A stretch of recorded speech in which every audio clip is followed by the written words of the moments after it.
Baik teman-teman sekalian, kita tutup dengan sebuah kisah yang kita rangkumkan insya Allah tentang masalah orang kalau bertakwa kepada Allah, Allah akan berikan kepadanya banyak sekali manfaat. Kisah ini teman-teman sekalian, kalau sudah ada yang pernah dengar, anggap insya Allah review ilmu. Kalau ada yang belum dengar, anggap insya Allah tambahan iman, gitu kan. Kisah ini saya berikan nama dengan kisah sebuah terong. Ada seorang anak muda di Damaskus, di ibu kota Syria, di zaman tabi'in dulu. Pernah datang ke sebuah masjid namanya Masjid At-Taubah. Masjid At-Taubah ini zaman tabi'in ada. Ada seorang tabi'in masyhur di situ tinggal, jadi imam juga jadi alim, mengajar tiap hari.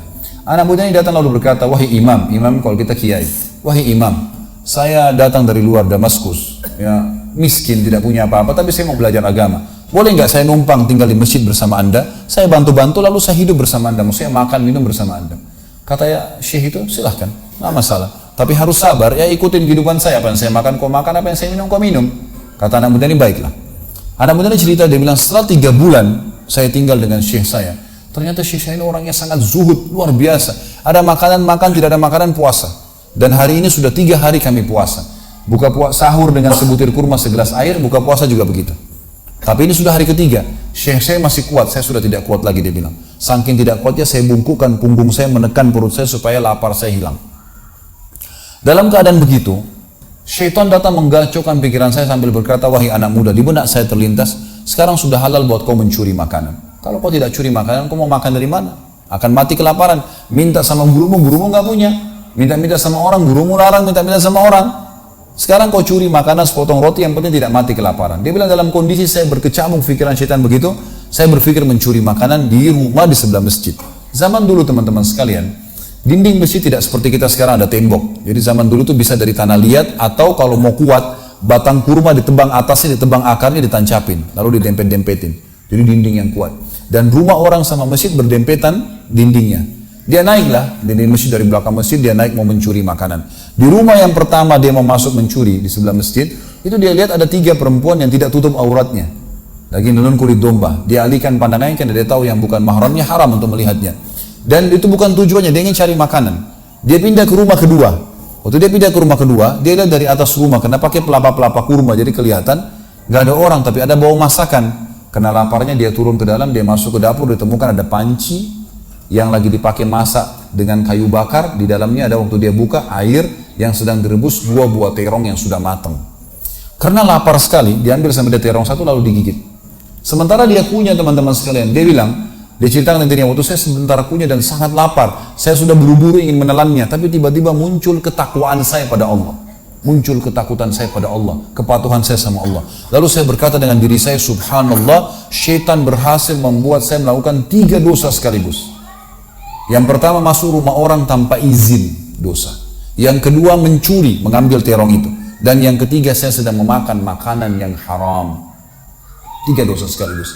Maka dia bilang, tidak mungkin Allah membuat saya mati kelaparan karena meninggalkan yang haram. Karena Nabi Muhammad SAW sudah bersabda, man taraka sya'ni la abdalahu khairan min. Siapa yang meninggalkan sesuatu karena Allah, Allah akan gantikan yang lebih baik darinya. Lalu saya lempar gumpalan makanan terong itu ke lantai dapur tersebut, lalu saya kembali ke masjid. Dan masih ada pengajian, saya tidak bisa tangkap apa yang sedang dibahas karena laparnya.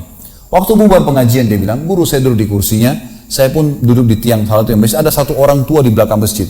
Lalu masuklah seorang wanita dari pintu masjid bercadar, berbicara dengan guru saya sambil guru saya menundukkan pandangannya. Setelah itu guru saya mengangkat kepalanya lalu melihat ke arah saya dan memanggil, kesinilah muridku. Datanglah saya, kata anak muda ini.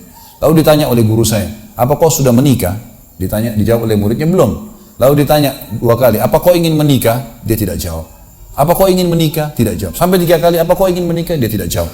Lalu kata anak muda ini, wahai imam, wahai syekh, ya guru saya setelah Allah subhanahu wa ta'ala, hidup saya bergantung pada anda. Apa yang anda makan, saya makan. Apa yang anda minum, saya minum. Sekarang sudah 3 hari kita punya makanan dan minuman, puasa. Dan saya sangat lapar. Kalau saya nikah, saya mau beri makan dari mana istri saya? Lalu kata syekhnya, ini perempuan di sebelah saya yang bercadar, baru selesai masa iddah meninggal suaminya, 4 bulan 10 hari. Dan dia ditinggalkan harta yang cukup, dia masih muda, dia takut fitnah. Dia ingin saya carikan jodoh, saya anggap kamu cocok. Kamu mau? Dia bilang iya. Tanya perempuan, kamu mau? Dia bilang iya. Syekhnya keluarin kendi dari kamar, dikasihkan jadi mahar, panggil walinya perempuan, panggil 2 saksi, kalimat akad, selesai. Hitungan menit. Lalu kata syekhnya, pulanglah ke rumah istrimu. Saatnya sekarang kamu pulang, udah. Nanti kalau mau sholat, mau ibadah, silakan datang ke masjid. Sudah nggak perlu lagi numpang di masjid. Pulanglah dia sama istrinya. Dia ceritain. Dia maksud saya jalan sama istri saya masih malu-malu, baru nikah. Dan ini kan memang hitungan menit nih, ya. Dia baru tadi kelaparan, tiba-tiba sekarang sudah nikah gitu. Dia bilang saya jalan, keluar dari masjid, lewat di rumah pertama yang dia tadi manjat mau mencuri, dilewatin sama istrinya. Begitu masuk, tiba di depan pintu rumah kedua yang dia manjat, gitu kan, istrinya berhenti, buka pintu rumah lalu berkata, masuklah suamiku, ini rumah kita. Rumah yang tadi dia mencuri nih. Maka dia pun bilang, saya masuk ke ruang tamu, saya melihat di atas, ini benar rumah tadi yang saya masuk mencuri. Istrinya bilang, wahai suamiku, tadi saya dengar Anda sudah 3 hari nggak makan, mau makan? Dia bilang, iya. Istrinya masuk ke dapur, ditemukan apa? Panci terbuka, terong yang sudah digigit. Ini kisah nyata nih. Tiba-tiba perempuan ini bilang, siapa yang makan terong saya? Spontan, gitu. Teriak gitu kan. Pada saat dia teriak, maka si laki-laki ini mengucapkan kalimat begini. Ini dari saksi bahasan kita. Dia mengatakan, kesinilah istriku. Demi Allah begini ceritanya. Kronologisnya saya manjat, saya turun, saya lapar, saya makan. Dan demi Allah sebelum saya telan, karena saya takut sama Allah, saya lempar ke dapur, ke lantai dapurmu dan belum kering tuh. Gitu kan? Maka perempuan ini mengucapkan kalimat, saya berharap semua muslimah di belakang sana juga punya iman seperti ini. Kata para ulama, ucapan wanita ini perlu diukir dengan ukiran emas, karena menandakan iman yang luar biasa.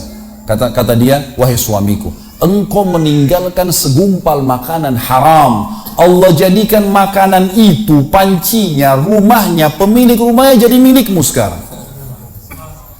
Allah bukan hanya hilangkan laparnya, makanannya dikasih, pancinya, rumahnya, pemilik rumahnya sekarang jadi milik dia.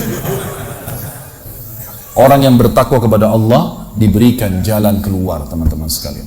Jadi bertakwalah sama Allah, hanya patuh dan tunduk kepadanya. Semua yang baik di mata Allah, semua yang buruk juga di mata Allah SWT. Dan jangan pedulikan urusan dunia ini, jalankan sesuai dengan apa yang Allah SWT inginkan. Allahu a'lam.